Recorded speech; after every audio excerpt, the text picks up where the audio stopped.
going to take creativity into your own hands, what would you do? Songwrite? Create an album? Maybe write a musical? How about a musical comedy cabaret? This week, I am joined by Rosie Williamson, a performer who is trained in classical singing and musical theatre, a singing teacher who works at some of the UK's best performing arts institutions, and the writer and producer of the musical comedy cabaret, What Would Julie Do?, inspired by the marvel that is Julie Andrews.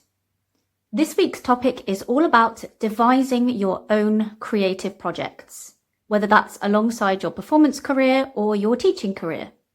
Rosie talks about the importance of this to scratch her creative itch, to give performance opportunities to those around her in the industry, and as a way to actually bring awareness to charity. Rosie tells us about how the project came to be, how she got a team around her, and how it ended up being performed at some of London's best cabaret venues. So how much finance do we need behind us? What funding is available?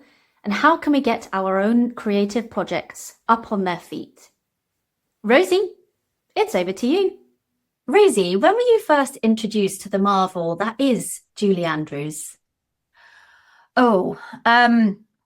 I think it probably was watching Mary Poppins or Sound of Music when I was a kid. I think Sound of Music first, actually. I have a very early memory of dancing around the playground as like a 6-year-old, doing the whole like so long farewell, Auf Wiedersehen, goodbye routine by myself, playing all the parts, which sort of just says it all, really, doesn't it?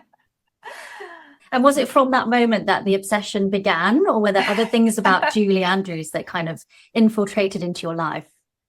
I mean, it's funny because it's more, I absolutely adore her and I am definitely a huge fangirl, but it's something that has kind of followed me around a little bit. Like I've got a sort of bright soprano, pingy voice similar to hers, and people always compared me to her in that way. Also kind of pride myself on good diction, which obviously she's known for as well.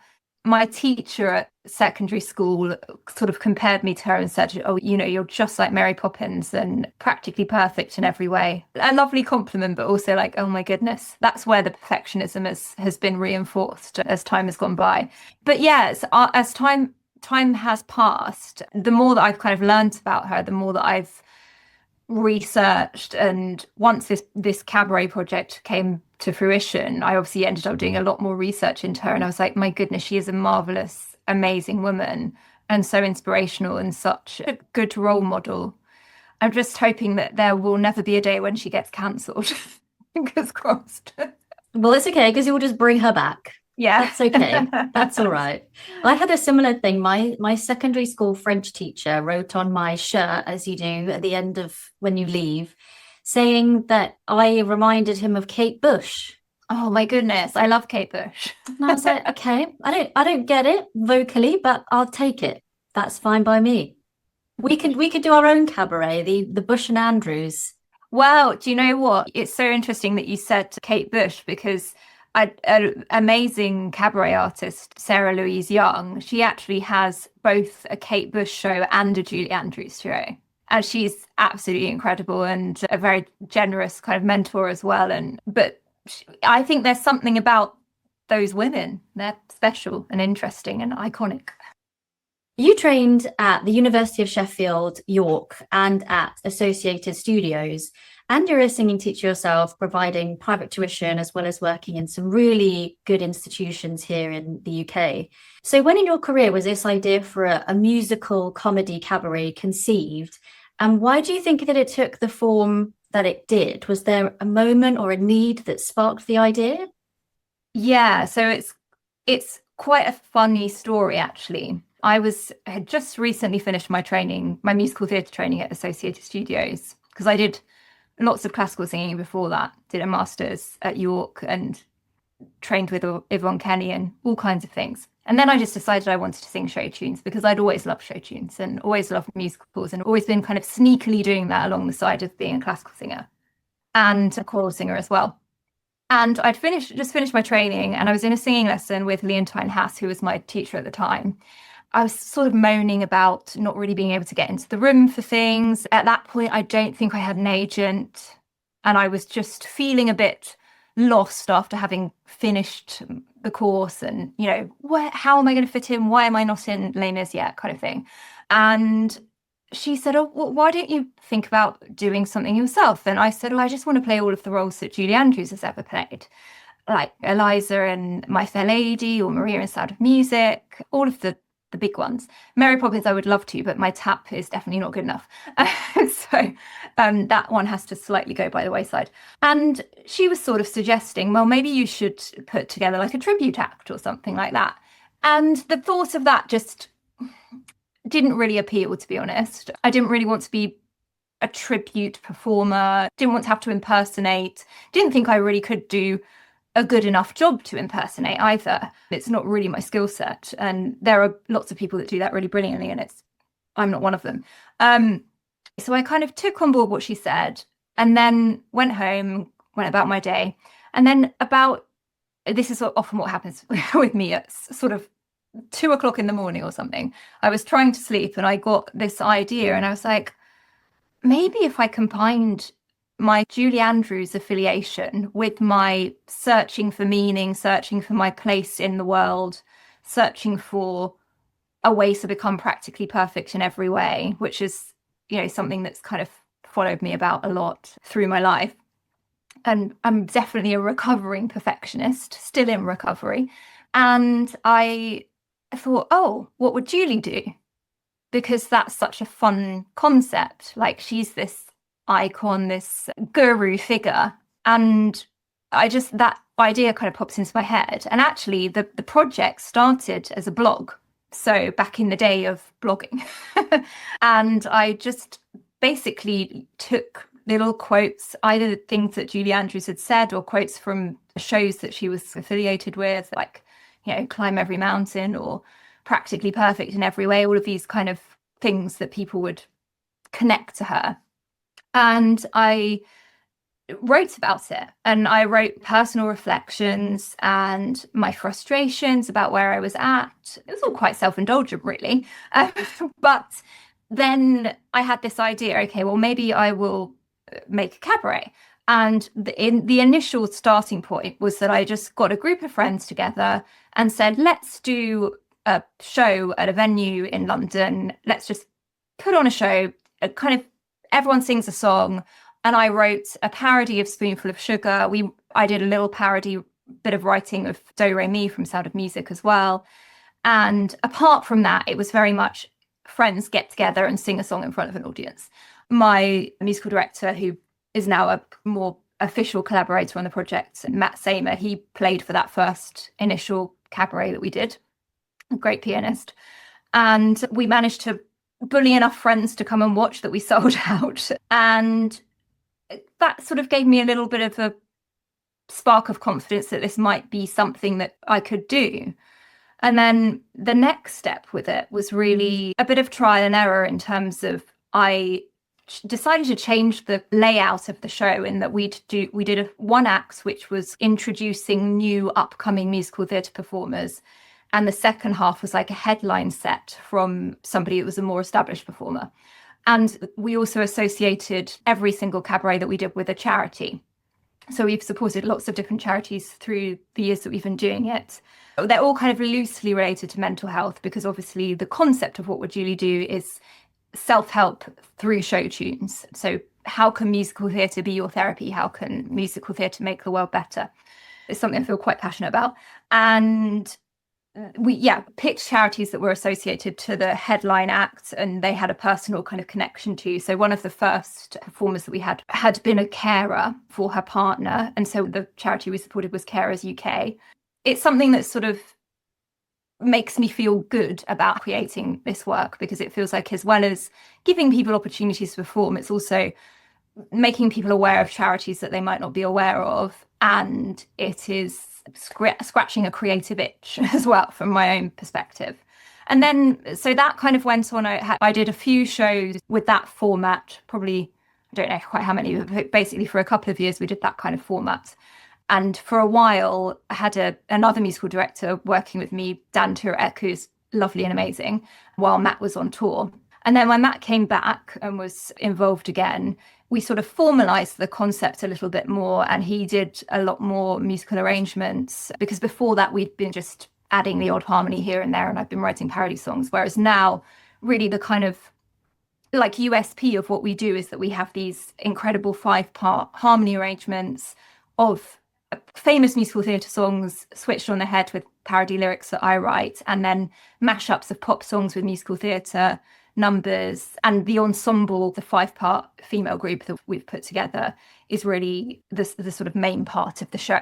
Everyone gets a solo, but we also have a lot of ensemble work. And that's kind of where we're at now. So you're the writer, you're the host, you're the producer of this cabaret, What Would Julie Do?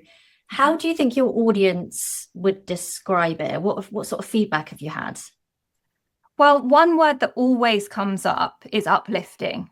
People say that it's moving, it's uplifting, it's funny. Sometimes people don't quite realize that it's going to be as funny as it is, or as maybe as naughty as it is as well, because I think with having I say naughty, it's not that naughty, it's a bit rude, we're a bit sweary, but having the Julie Andrews shine on it makes everybody think it might be a little bit sweet and prim and proper, but it really sort of does subvert that, very much in a kind of loving way, in terms of we're very respectful of her and big fans of her, but it's really, she's literally a cardboard cutout guru that's present in the venue, in the room, on the stage. At one of the venues we perform at, she's stuck up on the wall because there's not room on the stage for her. She is part of the show, but it's not really a Julie Andrews tribute show. It's really, how can we make sense of the madness that is this world, this life, through show tunes, through a light-hearted comedic look on things, and lots of really great harmonies. So yeah. Were you always someone that created your own stories or shows growing up? What did devising look like in childhood? Well, I often say this to students of mine, actually, that I never ever would have expected that I would be doing this kind of thing, because I wasn't somebody that really wrote songs as a teenager. I mean, that's a lie. I did write a few and they were pretty terrible. But I didn't ever really pursue it as a kind of, something that I wanted to do. I never thought I wanted to be a writer. And I guess the most kind of earliest creativity would have been me making up dances to pop songs or whatever. But apart from that, it had always been performing other people's work that was the thing that inspired me. Playing characters, playing roles. As a teacher and as someone who has studied singing and the voice, how important is it for you now to have an outlet for your creativity, and how important is it for you to continue to sing publicly? It's something I've been reflecting on quite a lot recently, actually. I think it's very important for me. It's interesting because it does seem to be quite a difficult thing for people to navigate, especially singing teachers, because I definitely feel, and I've spoken to lots of colleagues about this, there's an element of like, you're teaching people to be experts in, as vocalists, especially because I work in drama schools like you do, Alexa, and with training a lot of excellent singers and people that are really top, wanting to be the absolute top of their game. So there's a bit of a fear attached to putting work out there of your own, of like singing, putting something on Instagram of yourself singing. And I do sometimes struggle, I'm not going to lie, with that perfectionism and that sense of, oh man, that phrase was not really as that, maybe it was a bit pitchy at certain points, or it was not as free as I wanted it to be. And I would coach myself through that differently now.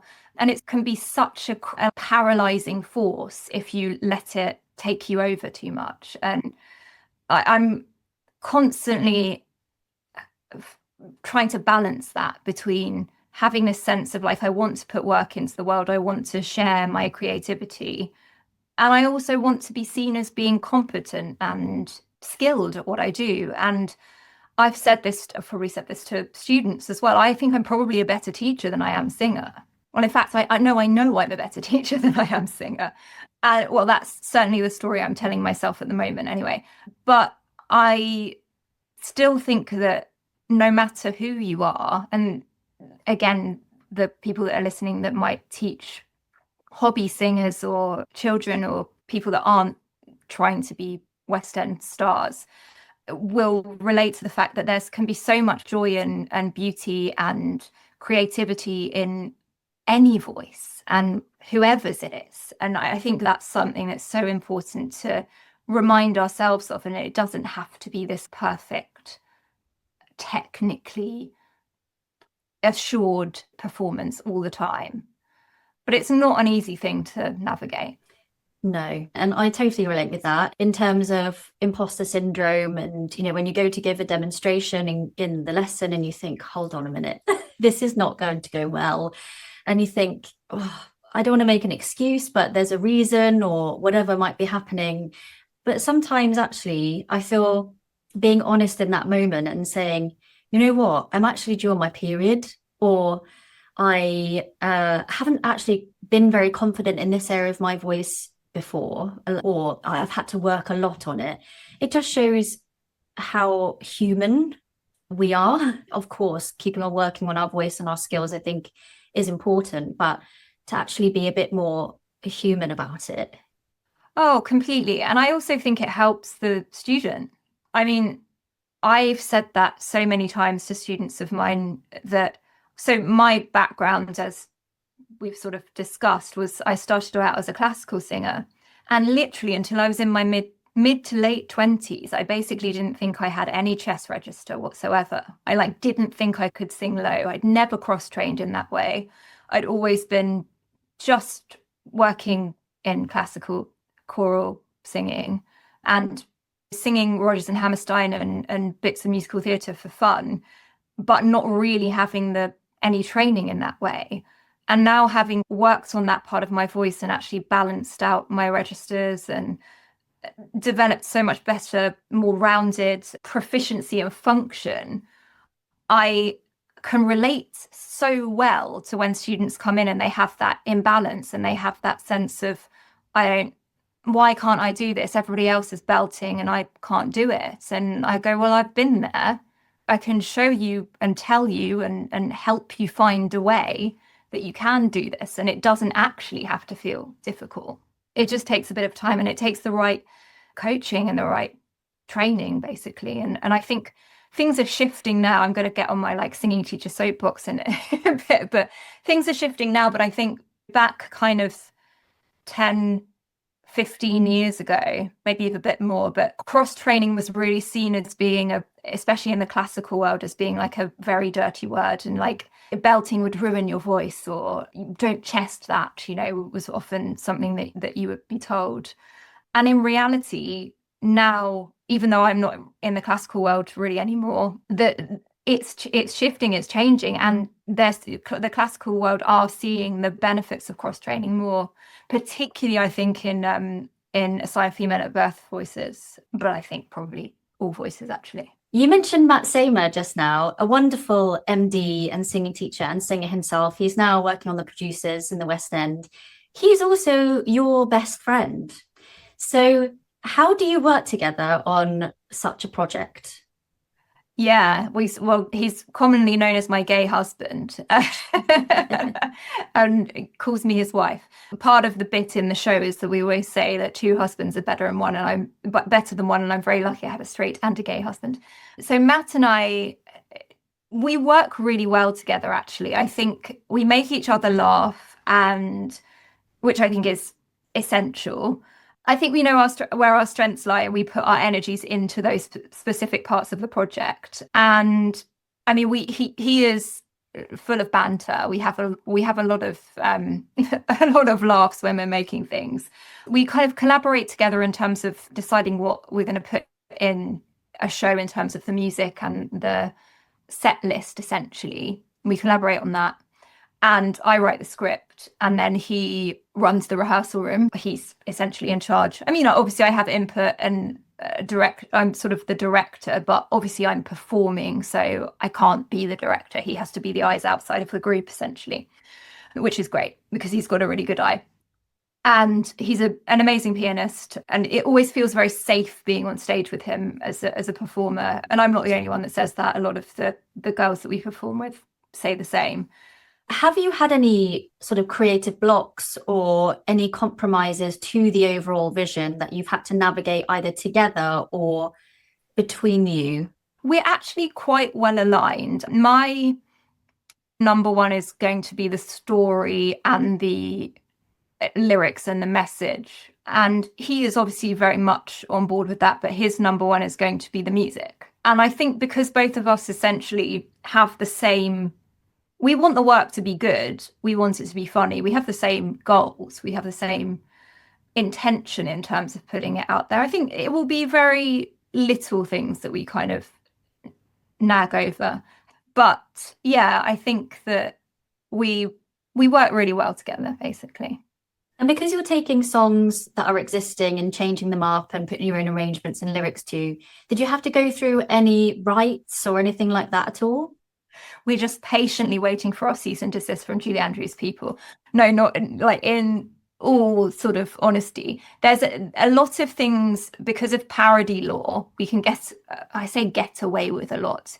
Everything that we do is covered by parody law and PRS, obviously, for performing stuff. The venues that we work with have PRS licenses, and sometimes we have to, we often will have to fill in a form to say exactly what we're performing and all of that kind of thing. But it's fairly standard stuff. There is always the slight fear that Julie Andrews people will find out what we're doing and not want us to do it. That hasn't happened yet, so we'll see. What do you think Julie Andrews would think and say if she came to see a show? Oh, I don't know. I mean, I would love to think that I would hope that she would see it for what it is, which is a love letter and a group of strong women and a fabulous man telling stories and trying to make things better with musical theatre. And I know that obviously that's something that she associates with and connects with. There's something that we actually use in some of the scripts. There's a line in her second memoir that she says that she hates tasteless send-ups and parodies of Rodgers and Hammerstein songs, because there was this thing that went round on social media a while ago saying these are the parody lyrics that Julie Andrews sang to my favorite things at her 75th birthday or something like that. And it's all about aging and all of that. And she, in her memoir, says, I didn't write that. I did not perform it. It's fake news. Please, I would never do such a thing to the wonderful words of Oscar Hammerstein II, which is quite hilarious because obviously I absolutely adore Rodgers and Hammerstein. I'm such a legit musical theatre girly, love it. But I have also ruined their songs by writing my own parody lyrics on several occasions. One of the lines that we put in the show is that I say that Matt is my partner in crimes against Rodgers and Hammerstein. So yeah. How do you go about selecting the other singers or the Julies in your cabaret? So initially it was basically asking friends, and then as time's gone by, it's got more formalized and we hold auditions. Because there's a huge component of being in the group is being able to be a very strong harmony singer, because the arrangements that Matt writes are incredibly tricky and wonderful, but not a straightforward harmony line for anybody in the show. There are 5 people in the group, so we have very specific kind of requirements. Well, Matt particularly has kind of sort of arranged 4 very specific voice requirements on each track. So when we hold auditions, we always say we need this specific thing, depending on who we're auditioning and what we're needing to fill.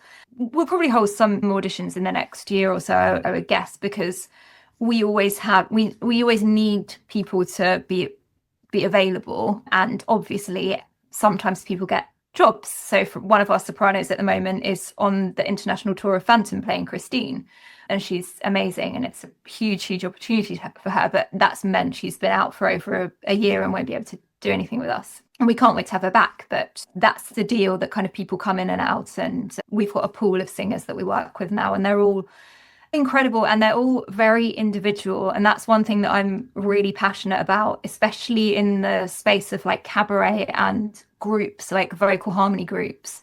We're not this well, we are slick, we're very slick musically, but we're not this kind of like shiny cookie cutter group of women. Everybody looks different. They're different shapes and sizes, different types of voices, very different types of voices. But when we sing together, it all blends really well.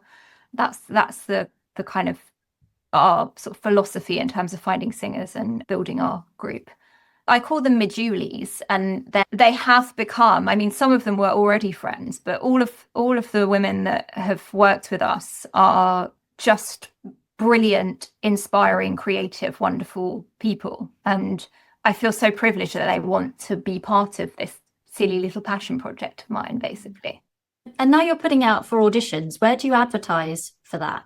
So mostly on social media. We have put stuff on like Mandy, and next time, depending on what we need and when we need it, we might put them on Spotlight. But obviously it's just how much budget we have to spend. And if you're going to list on Spotlight, then we have to get a casting director involved, or set up a casting profile, you know.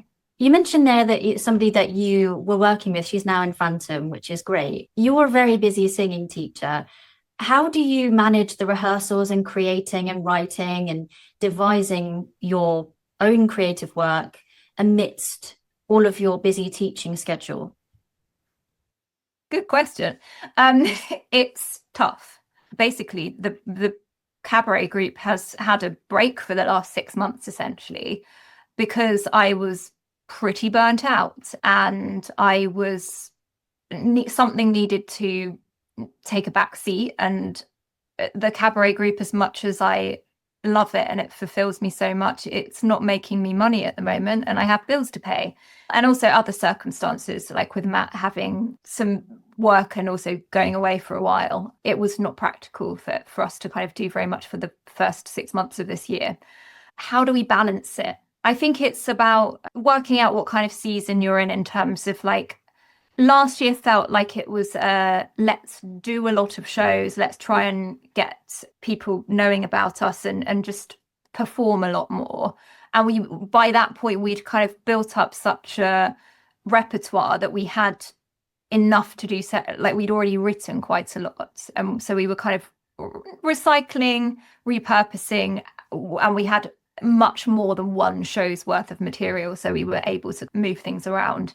And I think for the show that we're doing in July, there's quite a lot of material that we've used before, because life means that you can't just constantly be creating new things all the time.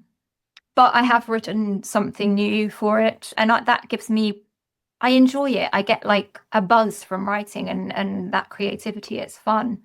I'm very strange when I'm writing in terms of I very, very rarely will sit down at a desk or a computer and write. I will often be writing on the notes app on my phone. I get ideas when I'm walking the dog and I'll voice note myself, or I will be in the shower and then I'll be like out of the shower in my towel and like typing something into my phone furiously.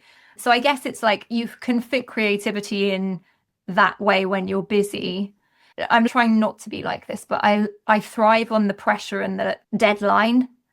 So I think being busy is basically just the way that I operate. But I'm aware of its limitations, and I'm learning that rest is not something we need to earn. And productivity doesn't completely equate with our self-worth and all of that stuff. But it's taking me a long time to learn that. Hey you! If you're enjoying the Singing Teachers Talk podcast, then don't forget to hit the subscribe button. We are committed to bringing you engaging conversations and valuable insights from experts across the field of voice. By subscribing, it means we can continue to do that. You'll never miss an episode, and you'll be helping to spread the word to other singing teachers, vocal coaches, and overall voice nerds. So subscribe to this channel now and just watch your teaching grow. What would Julie do? It's been performed at some of London's top cabaret venues, and your solo show as well, Eliza Von Poppins presents Practically Perfect Guide to Living, has been performed at the likes of the Brighton Fringe. So what's your advice to creatives about getting their project off the ground and into venues? I sort of had said earlier about the having a deadline, I think is key. As I said before, the first thing we did ever was just book a cabaret venue. We booked the Pheasantry in Chelsea, which unfortunately now doesn't tend to program much musical theatre in their actual program. I think you can still hire it, but that's another sort of sideline. It wasn't an extortionate hire fee, so we knew that we were going to be able to cover our costs as long as we sold most of the tickets. And the singers that I got on board were all my friends, and they all kind of just wanted a chance to perform, and so everybody was fine to not to just get paid profit share and all of that kind of thing. So I would say if you were looking to create something, if it's either, you know, a solo show or something with a few people, then do your research in terms of find a venue, find a space that isn't too expensive, which is a challenge in itself, but maybe be creative with it. I mean, it depends what you need, but our main remit was we need a piano and somewhere with a sound system. So that's already limits you. But if you're not limited by that, or if you have your own equipment that you can take, then it could be anywhere. You've just got to be able to have the right kind of insurances and everything and all of that sort of practical stuff. But I'd say book a venue, book a date, have a deadline, and do it and allow it to be not great. Allow it to be messy, allow it to be an idea rather than a finished product, because that's what I did. If I hadn't done that groundwork of like just making something happen, we wouldn't have got to the stage we're at now, which is still, I very much feel like the project's still in its infancy. And for because I think this is also an important point. The very first time I did a What Would Julie Do show was in 2016. It's coming up 9 years in October that I've been working on this project. And I think that a lot of the time we hear of these people like Fleabag and Operation Mincemeat and all of these amazing success stories of things that start out at kind of grassroots level and then go on to have huge success on the world stage.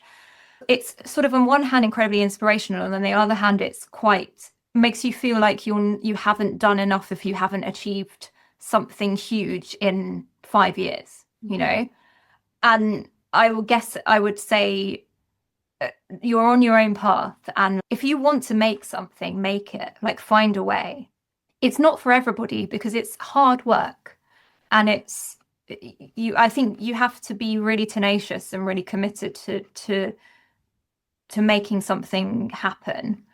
But I also think that, and this is kind of note to self as well, it's okay if it hasn't reached the stratospheric heights that you might have envisaged for it at one point in a specific timeline. There isn't a timeline. And that's something that comes up a lot in my work as well. I think there's a lot of pressure on performers to be, I need to be on the West End by the time I'm 25, or I need to, do you know what I mean? All of this kind of these arbitrary deadlines that we set for ourselves. And I've absolutely fallen victim to that. It's probably going to keep happening, but at least now I have the awareness that, okay, well, yes, I want to try and do this before this certain age or this certain deadline. But if it doesn't happen, it doesn't mean I'm a terrible person or a failure. I guess it's a societal framework that's been imposed upon us at some point, but I totally get it. And you and I have both sat on audition panels and maybe heard singers say, I haven't gotten anywhere this year. This is my final audition.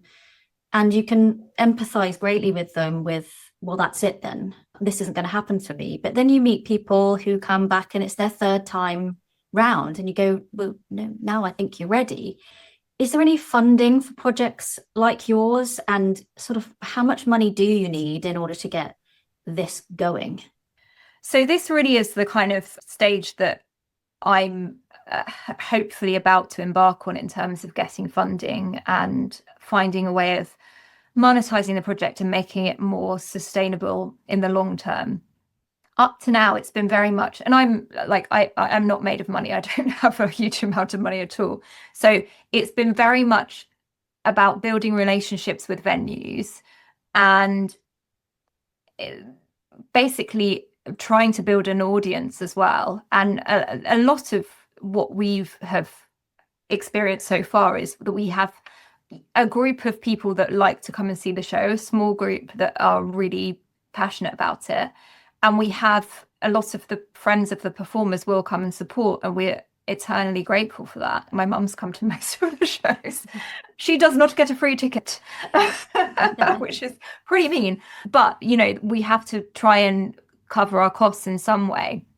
So in terms of actually applying for funding, there are things you can apply for. And this is the note to self and the next step in terms of what my plan is. Arts Council, obviously, you can apply for project grants through that. It's a really difficult, convoluted, long process, and there's a lot of jumping through hoops and a lot of trying to tick boxes. And then this is not somebody that has done an application yet, but I have lots of friends and colleagues that have, and basically that's why I've been pushing it off. But at some point that needs to happen. There's also a thing which I don't know whether people will know about as much, called the Develop Your Creative Practice DYCP grant, which is also through the Arts Council. It's an individual grant rather than a company grant. So you have to apply as an individual, and you have to sort of set out an idea for a project or a period of time in which you're going to be working on your creative practice. So like it could be that you want to develop a particular idea for a show, or it could be that you want to learn more about producing or learn more about sound recording or whatever it happens to be. And that's another thing that I have looked into, and I can't quite decide what order to do things in, which is probably why I'm procrastinating on it. But that would be something that I would potentially try and access. The one thing that I would say is, depending on where you live and what your situation is and your age and all of that kind of thing, just go on to Google and see if you can find out about different specific funds, particularly in like local areas, in regional theatres, because there are often like awards or grants that are a little bit more accessible for a specific region, so like southwest of England or Scotland or whatever. So just do your research and see what you can. And the other way is the philanthropic model, and seeing if you can get an angel investor of some kind. I'm looking for them. Where are they? So like hopefully one of those might come across along at some point. But things like that do happen, and I think it's very easy to be, and I've certainly been in this space of being like, oh well, it would be so much easier if we had money. Of course it would be easier if we had money. Well, there is money out there, it's just about finding it. But I still haven't got there, so maybe I'll report back in 18 months or something and see whether we've got any further. We had Estelle Edoka on the podcast recently, who was a medical student and then was just missing that creative outlet in her life. So she retrained, she's now studying music, and she's a singing teacher.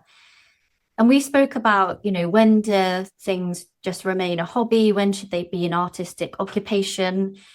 Who is that actually available to when it comes to things like funding and how much you have in your bank account? Like how easy is it for us to have a creative outlet when we're not all on the same equity, if you like? Yeah, I think money makes things easier. I think that's just a fact of living in a capitalist society. But I also think that there is, and this isn't something I've particularly explored, but there is a lot to be found for very little money, in terms of we have these amazing tools in terms of phones that can video ourselves, and we can have a conversation like this, and it's just having some technology and being able to record something is pretty accessible these days to most people, I would say.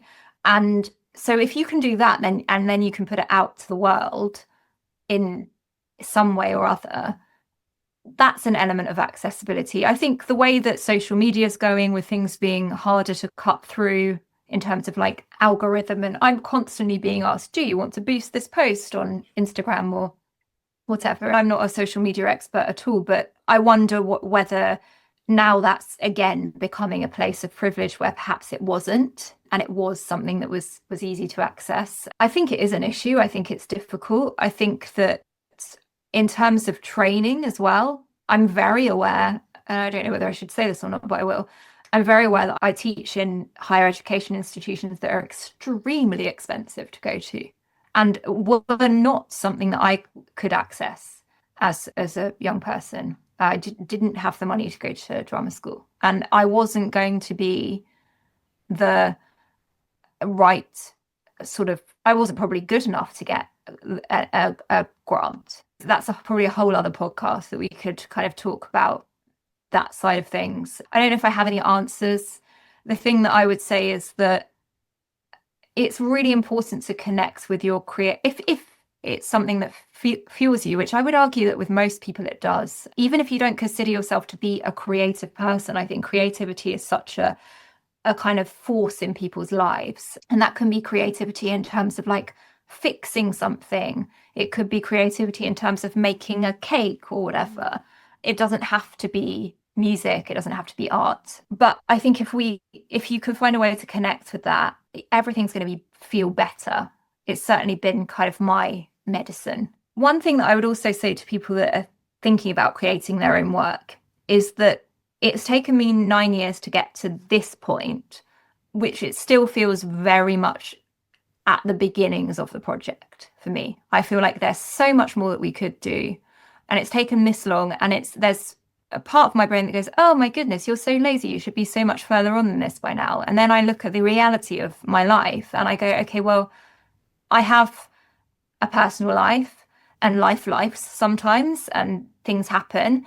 And then I also have a successful teaching career, and that doesn't happen overnight, and it doesn't happen without maintenance and without CPD and investing in yourself in that way.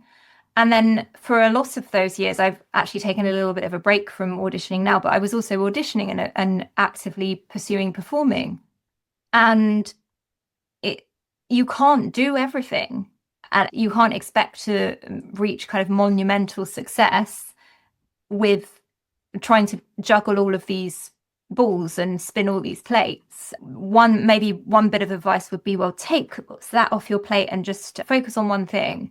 And that could be a really good advice, but it's also not practical, because I couldn't take teaching off my plate. I couldn't take my personal life off my plate, because I have responsibilities and I need to pay my bills.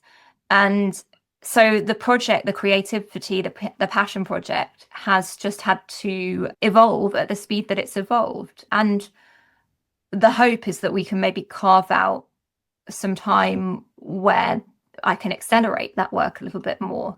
But it's not easy unless you get some funding or have some support from elsewhere. And everything's valid, even if it's the main dish or whether it's the side dish. I don't know about you, but ordering a lovely little bit of mac and cheese on the side of your steak can sometimes be the thing that completely elevates everything else that you're doing. If you don't get a side when you're out, yeah, what's happening? And then I also like, because that sort of, your lovely analogy makes me think about this, something I was actually discussing with my husband earlier, that as teachers and as creative people, it's so helpful for us to have a hobby. And Julie's is not my hobby. So I've had to find another hobby, which is I love dancing. And so I take ballet class really regularly and a contemporary class, and I love that, and that's my hobby. And being consistent with that, like you say, it feeds into everything else. I'm using my body, I'm moving my body, I'm staying fit, I'm staying healthy. It connects with my singing, teaching, it connects with my performing work, but it's not directly linked. And I think if you can find, it's tricky, but if you can find something that you can have in your life that's just for you, I think that's going to feed everything and make everything better. When you were training, did you have any classes on things like devising and creating your own work? I'm thinking back to like year 9 drama. Oh God, yeah. Do you remember GCSE drama and things when it was like the ABC and somebody was always taking drugs? Yep. Oh my goodness. You always had that knife that went in. Yeah. Yeah, well, that was probably my earliest experiences of like formal training of devising is like drama GCSE. My goodness. But we love it. We loved it. And I'm all for having creativity and drama as part of the school curriculum. So we should not be stamping out drama GCSE for sure. No, absolutely not. Even though I do cringe when I think about it now. In terms of within my formal training as a musician and singer and actor, not really very much. I mean, we had improv class at drama school, and there was, I guess, like as when I was training as a classical singer, we had to put together our own recital programs. And I guess that's an element of devising, but it was not really seen in the same way. So it's really something that's come later. I do think that nowadays it seems to be more geared towards that, because I think the reality of the industry is that creating your own work is an avenue that's worth exploring if it's something that interests you, and it's good that there's support for that. So do you think that actually having that as part of a mainstream theatre training is where we're headed, or that would be really beneficial? Well, I know there's certainly some courses that are much more that way leaning. I mean, you can do a producer MAs in producing. I think, well, for example, at Italia Conti, where we both have taught, their dissertation is essentially at creating something, and it can be a dance or a recital or a kind of piece of theatre. So I think that is becoming more prevalent. I don't know. And I feel like I got a targeted Instagram ad about some kind of creative practice masters or something the other day. Well, can you tell me how you do that? Because right now, all I'm getting is calisthenics and some bloody exercise stuff. And I'm like, yes, all right. I know I need to move. Oh gosh, it's a minefield. Yeah, it really is. It really is. You said earlier about working on your own voice and balancing your registration has really helped you to connect with your singers that come into the studio a little bit differently, that you can really empathize with where they're at. How do you think devising What Would Julie Do has helped you as a singing teacher? How does it influence the way you work with them? I think it's given me a very what's the word, like clear-cut example of how people don't need to stay in a box. Like I've said this to various students. I never ever would have thought that I'd be doing musical comedy. I wasn't the clown. I wasn't the funny girl in my classes and in my training. And I was very much like, give me a ballad, let me sing a nice kind of soppy emotional ballad. Oh, I can't do comedy, any of that. And now it's the thing that I love and feel the most comfortable with. I still love a ballad, don't get me wrong, but I think the reason that I was probably scared to do it is because it is such a difficult skill, and it's elusive. For me, it's elusive because the more that I try to be funny, the less funny I am. And naturally, if I'm just more myself or play the truth of a piece, everybody finds me hilarious. Probably not everyone, but like it's much more successful. So I think it definitely helps me relate to students on that front of like, you can have a very specific idea for what your casting is, for where you're at, and for what you think you should be doing. And I can tell you from experience that might be one part of what you do, but it's probably not everything. And that's actually really liberating. And then interestingly, sometimes people are obviously come in the opposite way. They're like, oh, I'm a character actor. I'm a comedy performer. And you can say, oh, well, what about this beautiful, heartfelt, emotional ballad? Let's have a go at that then. And they go, oh, no, I'm too scared. We go, well, let's try it. It's the versatility, isn't it, that the musical theatre world needs anyway. You have a performance coming up very soon. You said it was in July. Can you tell us about that and where we can get tickets? Yes, we are performing at Crazy Coqs, which is in Brasserie Adele, right in the centre of London, Piccadilly Circus. And that's on Tuesday, the 22nd of July at 7 p.m. You can book the tickets on brasseriesadele.com. And if you want to go to our social media, at What Was Julie on Instagram and all that, then you can find us and see a bit more about the show. And Rosie, tell us about your teaching, and you've got kind of an exciting service that you've recently added to your website, all about devising and things. So what is that? So yeah, I'm looking to take on some new clients over the summer, and whether that's people that are wanting to train for to prepare for drama school auditions, or have got professional singers that want a bit of a tune up, they can come to me for all of your vocal technique and acting through song and all of that stuff. But I'm also offering as an other service that maybe not as many people would be doing, a brainstorming workshopping session on devising your own cabaret and creating your own work. So almost like a mentoring, both from a kind of practical perspective, but also from a creative perspective. So I'm really here to work with anybody that wants to explore that part of their practice. Maybe if you're terrified of it and you're like, oh my gosh, I would really like to do this, but I don't know where to start, then get in touch. And you can find me on my website, which is rosiewilliamson.co.uk. Amazing. Oh, Rosie, thank you so much. It's been awesome hanging out with you today. So thank you for your time. It's been a treat. Thank you.